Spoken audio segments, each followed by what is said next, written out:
I was talking to my little brother. I like having conversations with my little brother because we are my middle brother in my nuclear family. We grew up very differently because he grew up in the military. He grew up, right at 17, went into the military. I went into everything that I went into, nightlife and entertainment. And I was in tech and IT and for a while, for about 10 years. But really, I went into entertainment and production for most of my life, whereas he went military most of his life. And with that comes a difference in lifestyle, obviously, in opinion, in a lot of things because of the influences that surround us. So my brother and I, having these differences, I went to a military school, so I have the basis of that.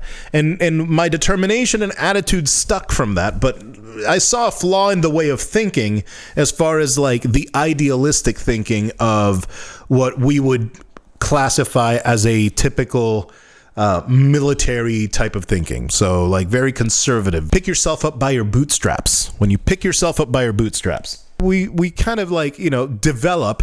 With that said, one of the questions I had for him is, do you believe that there is such a thing as an ethical billionaire? And he said, obviously, yes. I struggle with that. I struggle with saying that there is such a thing. I also struggle with the thought that, because I can think of people that I think maybe are ethical billionaires, right? But I don't want to dig too deep. You know what I'm saying?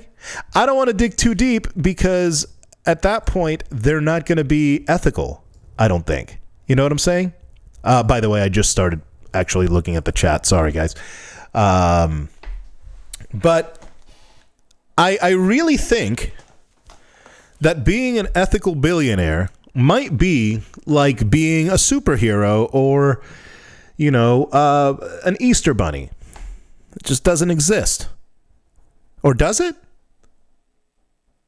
Because if you look at the Arizona iced tea guy, the guy that created Arizona iced tea, he has kept Arizona iced tea for 99 cents his entire time. And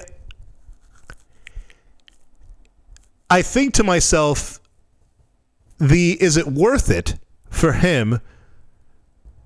Is it worth it for him they don't raise the prices based on, their overhead is not very high. They own everything. And it's sugar or tea and I don't know how you make tea. I'm not a tea maker, but the ingredients to make tea, the cans and all of that, and they made it 99 cents. And they're like, yeah, we made enough money. It's all good. 99 cents. It's fine. And the Costco CEO, who threatened to kill a board member after they said that they should raise the prices of the hot dogs that are famously $1.50. So I have a hard time saying that. I have a hard time saying that there is no such thing as a benevolent billionaire or an ethical billionaire. Maybe a benevolent billionaire. I know I said benevolent on the I interchanged the two in the captions, but I think that there could be benevolent billionaires, but are they ethical? And what is the purity test for ethical billionaire? You know?